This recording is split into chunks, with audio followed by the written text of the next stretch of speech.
Hello, welcome. Good morning, good afternoon, good evening. Regardless of where you're joining us from, I welcome you today. It's an interesting topic. But just before I get into that, if you could give me a thumbs up in the chat, just to make sure that this is streaming the way it should to all the channels, and we'll dive into the topic of today, which is indecision. It's an interesting topic. Is it about making fast decisions, or is it about the procrastination or the overthinking?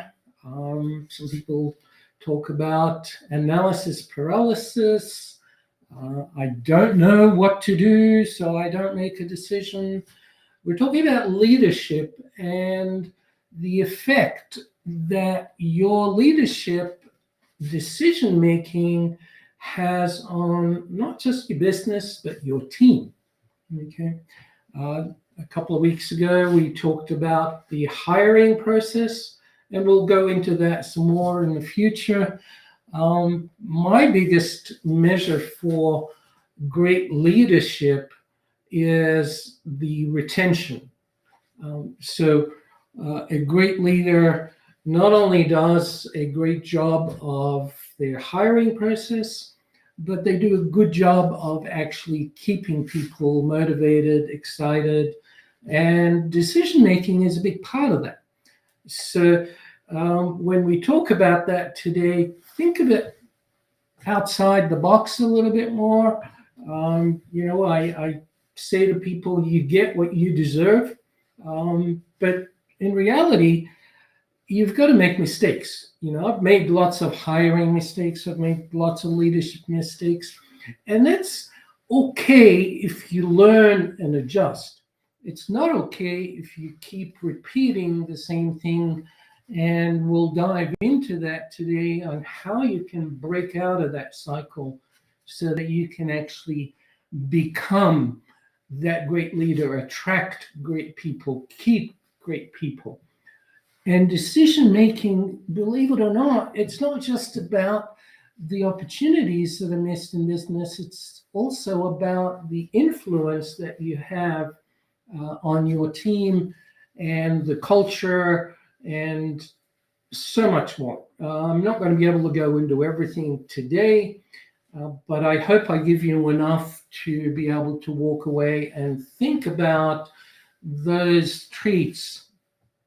And the traits are, I run a program that I call label busting because there's just the English language, and I'm sure every language has labels for things. It just makes life easy. You label something or someone, and that becomes just a easy way of describing what you're observing them doing. But it doesn't really tell us the specifics that caused you to think that way. So when we talk about procrastination, what is that? What does that look like?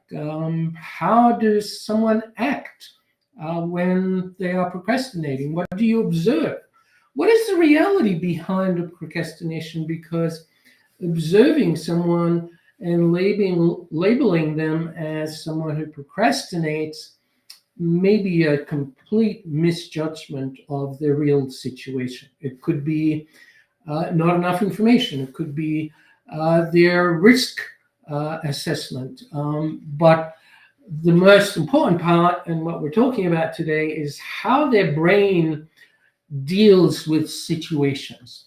Okay, so when we interact with the world, the first thing that happens is we get input, our brain processes that, and then we act upon that. So it's a feedback loop that we talk about very often. Okay, so the observed behavior is the outcome of the trigger, the processes. I call it TNPBR, which is the trigger neural process that takes place in a head, which then follows by a behavior response. hence TNPBR. This is an important part of the process of being a great leader. And let me now dive into some of the information that I want to share with you today. So it really does affect growth, and growth is a factor of business decisions and people decisions, okay? And some of the people decisions are to do with how you interact with your clients. Some of them are to do with your internal team. There's also the internalized thinking that you give yourself, and there is the external one where you observe others or they observe you. And so we can differentiate those two things. Sometimes it helps us to realize what's going on, to unpack it, to make better decisions. And I repeat, it's not about quick decisions, it's about quality decisions in a timely manner, okay?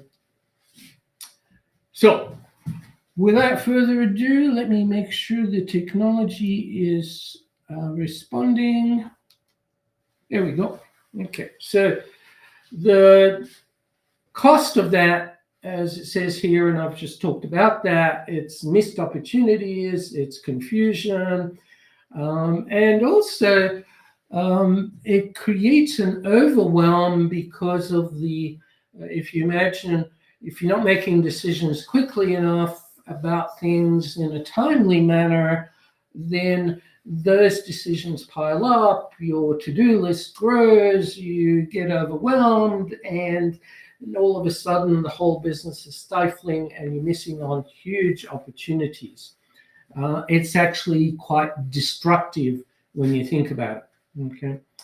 When we look at the hesitation that takes place in leadership and decision making, we're really talking about, is it too much information, too many choices? Is it needing external validation because of the fear of making the wrong decisions?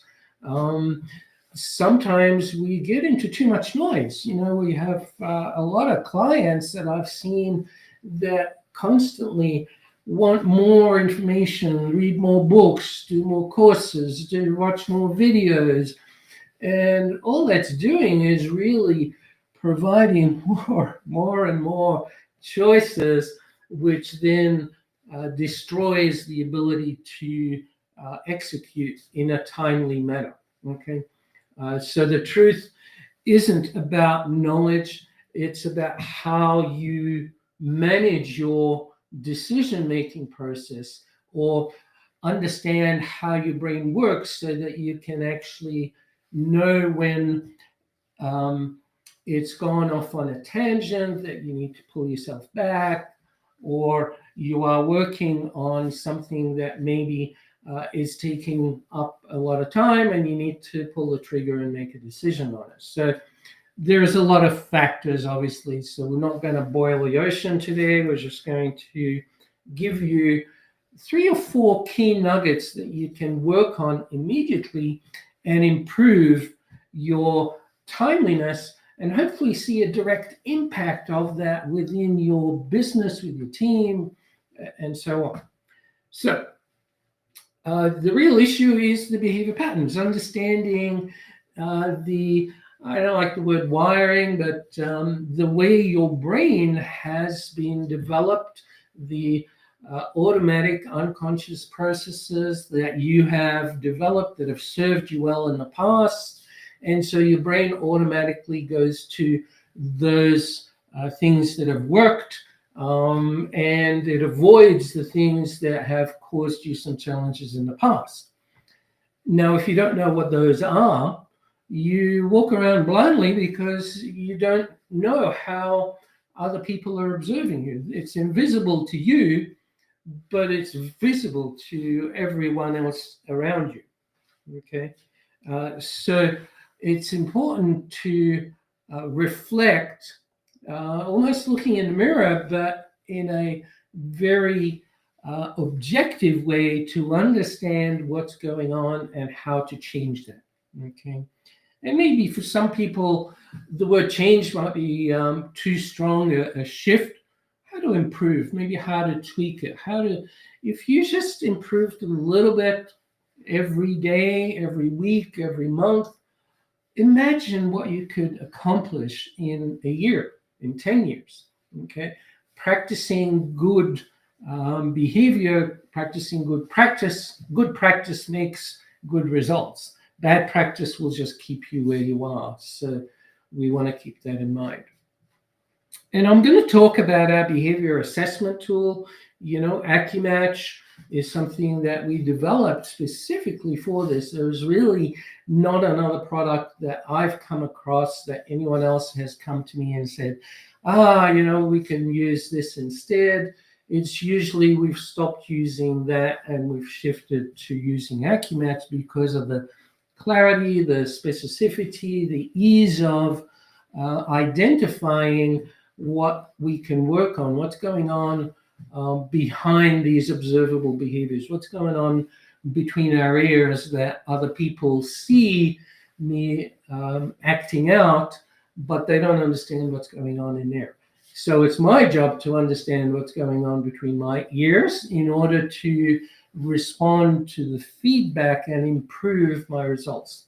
Okay, so things like I talked about, is it an internal reference when you're making decisions, or is clarity coming from getting external input? Eventually, you need to shift to an internal decision. You need to make the decision.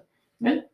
You can't just abdicate all the time to other people and not drive that further. Yes, it's a great trait when you're developing team members to take more ownership, but that's also a deliberate decision, and how you work with those people becomes part of that clarity about the decisions you're doing. Is it about the number of options or choices, or is it about really following a step-by-step process? Your decisions and thinking patterns play a big role in how quickly you can make decisions.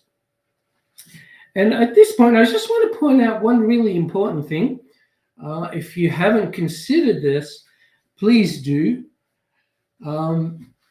The indecision, procrastination, overwhelm, all of those things really often happen because as human beings, we prefer to be reactive than proactive. It's so much easier to wait for the phone to ring and answer someone's question than to go and create a new course or develop something with a client, go do some marketing. When things are quiet, being proactive seems to be the hardest thing that people deal with. They would rather just check their emails, check their phone, see what's going on so that they can identify something that they can react to and be responsive and present, rather than future-oriented, visionary, and actually having clarity about their journey and their goals, right? Very often people that are stuck, they're stuck because they don't have clarity about where they want to get to. Okay, so when you don't have clarity about where you're going, nothing really is important. Everything is okay, but nothing is significant enough to drive that. Right? So examples would be constantly seeking advice. We see this with the external traits, with options. Someone who is looking for suggestions, but they can't make up their own mind, they're not internal, they will seek a lot of external input, and they might get stuck in that because imagine, asking for input and, reading books and searching the internet, going to ChatGPT, getting all of these ideas, you're going to get overwhelmed with the volume if you don't time box it and get it into a time frame that you then get clarity and execute on. Procedure and reflective is another one where, someone is waiting till they have all of the steps in place. They can see what's wrong. Maybe they're also what we call quality control. They're seeing all the things that could go wrong. They're spending time thinking about it because of the fear of making the wrong decision. And really, they don't know where to start or the sequence, so they need a procedure. And this is just the way we've been programmed and we're all unique. No one has all of these, no one has none of these. We all have all, but the volume and the capacity at which that we execute these is based on the more predominant traits. So when we touch on a couple of these, and there's 49 different traits that we look at, but it's only the one or two that stand out that could be the catalyst to this whole decision-making process. So it's not about figuring out 49 different things that you need to change and improve. No, you only need to pick the one or two things, and that's really the purpose of using a system like the behavior intelligence methodology and Acumen. So in the chat, maybe have a think and tell me a little bit about where do you see yourself? Are you a quick decision maker, a slow decision maker? How does this play out for you in your decisions? And I'm going to keep going, but I'll be watching for the chat later on so I can answer some questions and help with that. So understanding yourself, take a moment and just go, okay, what is it that I tend to do when I'm faced with tough decisions, when I am under stress? Do I overreact? Do I react quickly, slowly? What is it that you do? Do you find that you need a list? Do you search online for someone who has a checklist that you then follow? Or do you then procrastinate in different ways? You want to answer your emails or something else. You just want to be reactive because decision making requires being proactive, taking some risks, being confident in your internal process, having clarity, right? So that's what coaches really and leaders as coaches need to understand about themselves and their team in order to help others do that effectively. So the external validation loop, I might be repeating myself here, but basically, I'm not going to make a decision. Maybe I'll go ask Nagui or I'll ask someone else. Maybe I need to check with my accountant.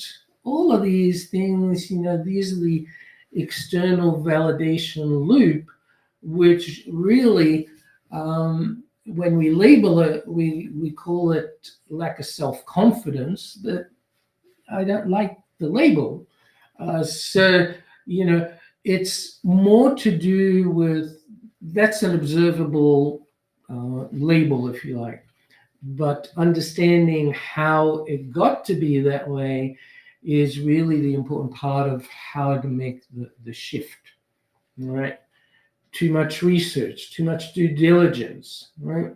You could spend so much time not pulling the trigger. And I often remind people, I go, really, you have a crystal ball? You can predict what's going to happen? So, spending all this time analyzing all the possibilities of what could go wrong and what might happen, and if I do this, maybe I need advice. It's almost like saying, I want to predict exactly what the universe is going to do when I make this decision, and you can't. The only thing that you can do is test something, get the feedback. Yes, make mistakes. That's how you learn, right? And it's great, because when you learn and you get enough repetition of making mistakes, you start to realize how to do something better. And my God, that's amazing feeling, right? So embrace the opportunity to have that amazing feeling through the failures, right? What ifs, right? The paralysis, too many options, fear of missing out. I put a little snippet there of a small section of the map to just help people understand that, when you get a score that is high on one end and low on the other, as we're seeing there, this is the logic under stress. You want to look, under stress, we can be triggered emotionally, we can get frustrated, we can explode, we can get stressed out, we can have outbursts at people. All of these things are not helpful, right? We need to shift. Humanity is such that we are able to logically process and make decisions based on logic. Decisions, in the old days, it was 80% emotion and 20% logic. The emotion was just the trigger, okay? The logic is where the decision gets made. So you can't make an emotion as a decision. You can't just have an emotion, right? That doesn't translate. It's an action. Your brain has processed information and made a decision. And I can't explain it any other way except that that's a decision that's based on a process that you've gone through. And if you've gone through a process that leads to a decision, then it must be a step-by-step or logical decision. A tough one for a lot of people to grasp, especially when we're talking about building procedures and dealing with clients, and you get to a leader that says, well, they always deal with me because,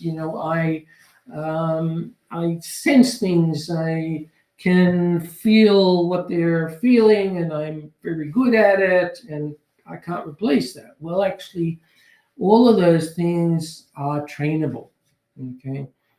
We can train people. There are lots of tools out there, and there are systems within the behavior intelligence methodology that help people to develop some of those traits. They just need to go through our 3-step process, okay? And I'll just touch on it very briefly. It's off topic a little bit, but number one is they need to recognize what it is that they are doing well or not well. Then the second stage is then to have a way of catching yourself when you do that. So the first stage, if you like, is hindsight. So it's looking back in the mirror and saying, oh, geez, I did that and I reacted this way and I shouldn't have. I want to really catch myself next time. And even though you do that, without someone helping you to catch yourself, it's hard sometimes to catch yourself in the moment. We have a phrase, when you're in it, you can't see it, okay? And that's what we mean by that. In the moment, you may not be able to catch yourself, and other people can help you do that. Or you may have systems that help you do that. And then the third stage is to practice the new behavior, okay? So it's just simple 1, 2, 3. very easy to learn through practice and repetition. Your brain develops new pathways. We talk about neural pathways, but it basically develops new habits, automatic unconscious responses to situations, but it's the new behavior as opposed to the old behavior. Certainty has been thrown around a lot, and the opposite of uncertainty is obviously certainty, but control. Okay, we want to control things, and the problem with control is we don't have the ability to control the universe. We can only control ourselves, right? We only have the ability to manage our own thinking. Okay, so waiting for perfect clarity,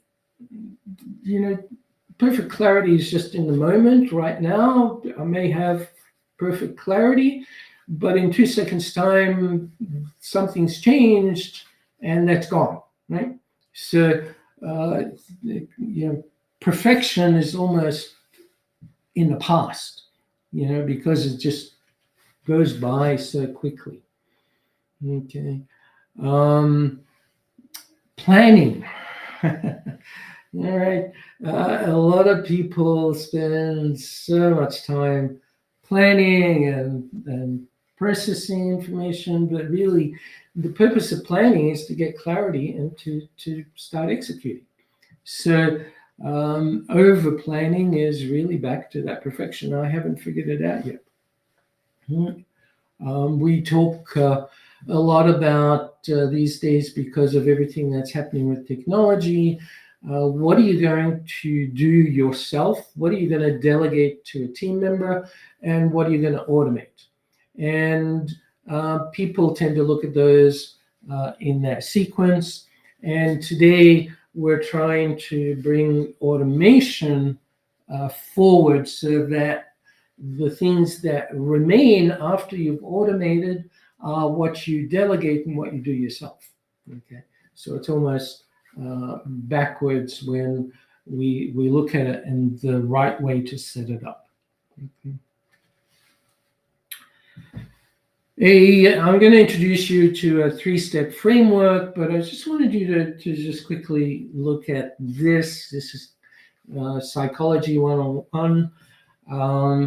101, the 3 areas that we deal with when we are faced with any decision making.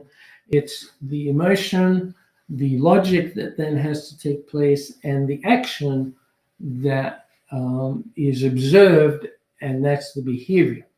Okay, and the behavior is the only thing that really gets you the results that you want. And when you behave in a particular way, the universe responds, or a person responds to you, or the system, if you're using a computer. All of those things are really you're initiating a behavior that gets a response. Or the other way around, if you're on the receiving end, something triggers you.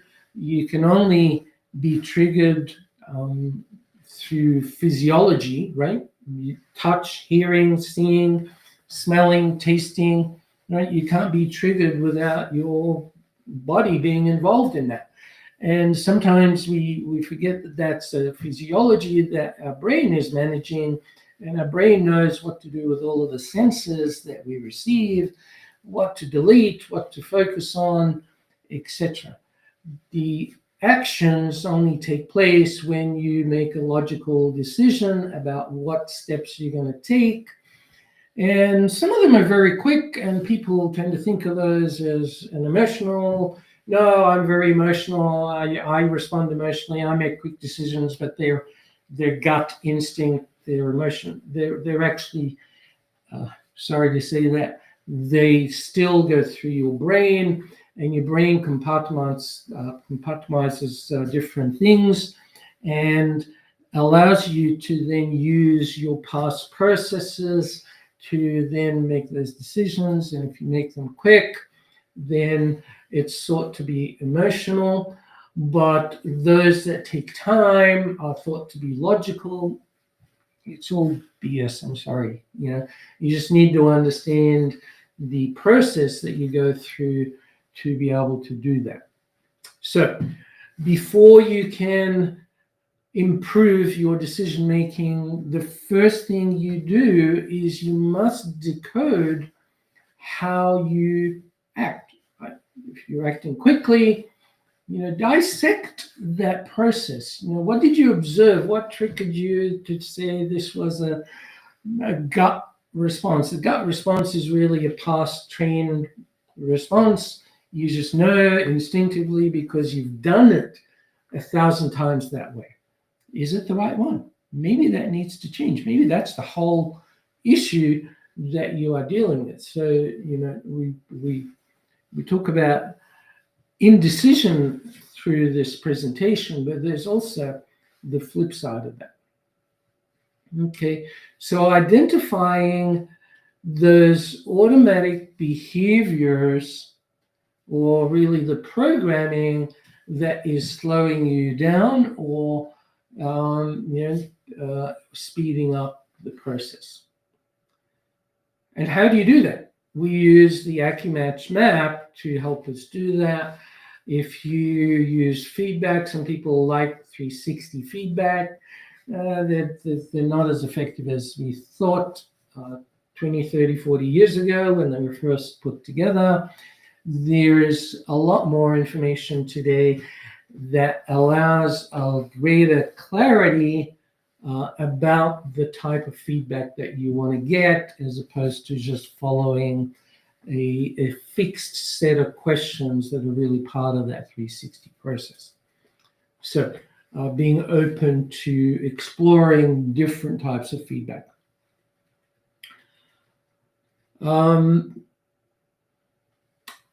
I don't want to digress, sorry, my brain's gone on a tangent there, so just to bring myself back. Okay. The filtering process, tying decisions to the outcomes that you want to get, not just the emotion, and it says not emotions, but I think at the end of the day, when you get the outcome, there's that outcome gives you a feeling. Okay, and so we call it a feeling, but in reality, it's the desire, the goal, the achievement that you want to get. That's the outcome. And decisions in business are really about the outcome that you want to get. And a lot of people can't go to the outcome before they've made decisions to get to it. So some people can project. We call this spatial intelligence, where they can project themselves into the future. They can see the outcome that they want to get, and they can work backwards from that. We don't all have that ability, but it can be learned. It can be developed, right? Through, in NLP, we call it chunking up and chunking down. In psychology, it's got some similar contexts that are used to help people go through that. What if questions, all of those types of things are really part of figuring out the outcome you want to get. When we do planning, if it's 90-day plan or a 3-5 year goal for your business, the idea is to ask the question at the end of 90 days or at the end of this year, if I look back at what's been accomplished, what are the outcomes that I've achieved?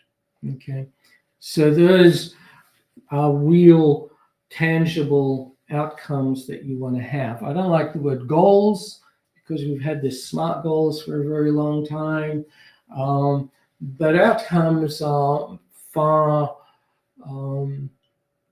they're more nebulous. It's kind of open-ended, but it allows you to get many goals within an outcome. Okay, so keep it relevant to the business. We often talk about the pros and cons.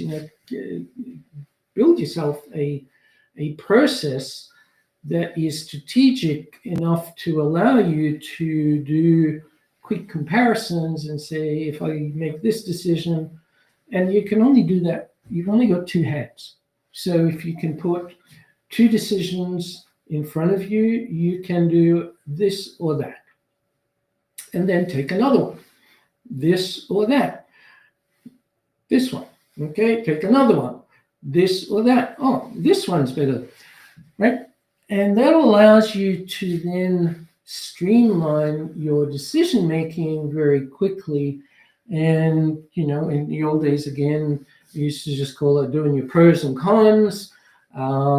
But simplifying it, you don't need a complex method, because then you'll go into information paralysis, where now you're diving into so much pros and cons, and there is a gazillion things that you need to consider. You need to time box that, get it done, get clarity, and then make that decision based on those filters. Yeah. And finally, when you make a decision, you need to be confident about it. And trust the fact that you've done all the work to get to that point, and make the decision. When you're not certain, what do you think happens to your team or your clients? They feel that. They can sense that. They don't even need to hear your words or any of that. They can see it in your body language. They can sense it in your voice. They can observe that, right? And it doesn't come across as you having clarity and direction. And if you don't have clarity and direction, they're feeling lost. They're feeling uncomfortable. They're not sure if you're going to change that again tomorrow or whatever, right? Understand that in order to get to the right decision, you've got to make a decision to start with. It could be the wrong decision, but if you don't make it, you won't find out if it was wrong. And because you don't have a crystal ball to tell what the universe is going to do, what other people are going to do, not making a decision is not helping you perfect that decision. Okay? It's only through practice and repetition that you get better at these things. It's only through that validation of right and wrong and all of that, if you like. You can't become an athlete without ever running in a marathon. Okay, if you're going to be a marathon runner, you got to do lots of marathons. You got to figure out your pacing, your strategy, your breathing, right? You got to fail so many times before you get it right. You can't play golf just by meditating and then walking up and hitting a ball. You've got to get it wrong many times. So this is true also, not just of sports, but in business, in life. Okay. I suggest a 24-hour bias reset rule. It's a complex word, but basically set yourself a timeline to make a decision, right or wrong, execute, right? If you wait too long and not make a decision because you're trying to make the perfect decision, how much more money have you lost in that time frame, that if you were able to make more clear, well-structured decisions, you could actually measure that and adjust more quickly and make more money as a result of that, or grow your business as a result of that instead of the other way around. So, 3-step process, basically, identify your traits. If you want to do your AccuMatch map, you want to understand yourself, you can reach out to one of our coaches or contact me, and I'll put you in touch with the right people so that you can actually get to identify those. Then work on your intention, your goals, your outcomes. Make sure you filter out all the stuff that's not going to get you there, and focus on the stuff that is going to get you there. There's a lot of distractions out there. There's a lot of opportunities. You just need to pick one that is cohesive or aligned with your identity, where you want to get to, who you are, what you love doing. Again, a topic for another time, but that's where clarity comes from. When things are aligned with your values, your beliefs, you then are more comfortable to move forward with clarity. Okay. If you like that whole external validation rather than internal, people that are looking constantly for external validation aren't really grounded first in their own values and beliefs and where they want to get to that outcome, right? So work on that. Get it done.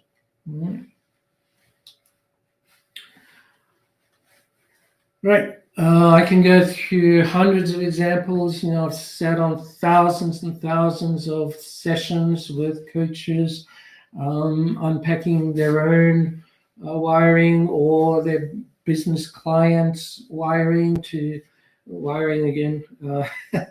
We've learned these words that I don't agree with anymore. They're programmed that they need to adjust. So, external, procedure, reflective, these are all, things that we just need to identify them.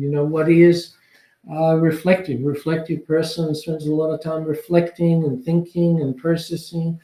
A procedure person wants to have all the steps in place. Well, what if you just had the first step? Because you don't know how the world's going to respond to that first step. Just get the first step done, execute it. Then you can decide what branches are going to take place. No sense in identifying all the possible branches and building a huge what if billions scenarios. Just execute. Take that first step. Okay. So here's a quick exercise for you. If you want to work on this, pick one thing that you're currently stuck on. Okay. Then think about why. Why is a strong word. What's the reason for you to be stuck on that? What are the things that are holding you back? Okay. Is it that you don't have the steps? Is it a fear of failure? It could be a fear of success, right? What is it? Understand yourself. And then what would you improve or change if you have that internal reference, if you knew what you needed to do, okay? So that you could actually get that done. If it was aligned with your values, your beliefs, what is it that you would do? Okay. So, biggest takeaways I would like to help you reflect on. Your brain has a default decision process that's been really learned. It's through repetition. You may not think of it that way, but it's no different to brushing your teeth. If you are daydreaming while you're brushing your teeth, would you doubt that you brushed your teeth? The answer is no. You would know, yeah, I did it because I've done it a million times. I'm pretty sure it's all covered, right? The same example when people drive to work the same way every day, right? If there's something that is going on, you need to trust the fact that you're not going to get into an accident just because you got distracted for 2 seconds. Your brain knows how to drive, right? If you've done it enough times, it knows what triggers are going to alert you to come out of daydream and come back to reality. It's somebody signaling to get in front of you, instantaneous, or brake lights coming on.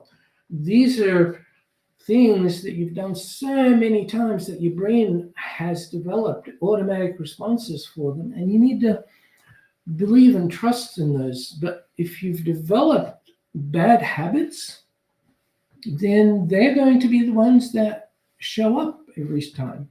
Okay. Overthinking is a trait. It's not a strategy. It's just how you're being programmed. Maybe in your childhood, you were told many times to just go back and think about it and think about it. You haven't got it right. Go back and think about it. Somebody does that to you enough times, you're going to develop an overthinking trait. Okay, get it right. Okay, so confidence comes from that alignment with your core. Okay, your goals, your outcomes, who you are, your identity, your values, your beliefs. Those things are an important part of that. Okay.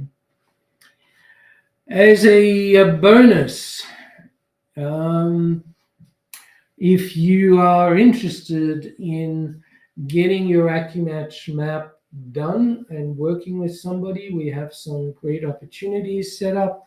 I will share how you get that in a moment, so that you don't need to understand all of these things. You just need to know what is the one thing that is playing into your decision making process. What's the one thing that if you change this one thing, it would have a ripple effect throughout your life, your relationships, your business success, your leadership. It just needs to be one thing to start with. Okay. What's next? You want to go deeper, take an opportunity to book a strategy session, explore your behavior intelligence, understand the tools available to you. And at this stage, I guess we go into questions, if there are any questions. And I will just monitor the chat momentarily.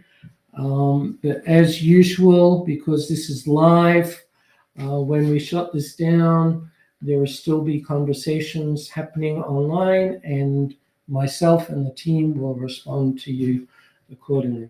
And on that point, I just want to say one quick thing. I've been blessed with an amazing team. I just want to say thanks, team. This has been great. Everything is going smoothly. I love what's going on, and I really appreciate the team that we have today. Thank you. And if you want to take advantage of any of these things, you can email me at nagi@biqorg.com, or go to our website, biqorg.com. It will show you some of the things we're doing, some of the AI, some of the technology that we're doing, the educational courses, the ability to do your map, to really dive into your self-awareness and understanding. Okay. So again, thank you all for attending. I look forward to seeing you next week when we dive into some more of this amazing personal development stuff. Okay, take care.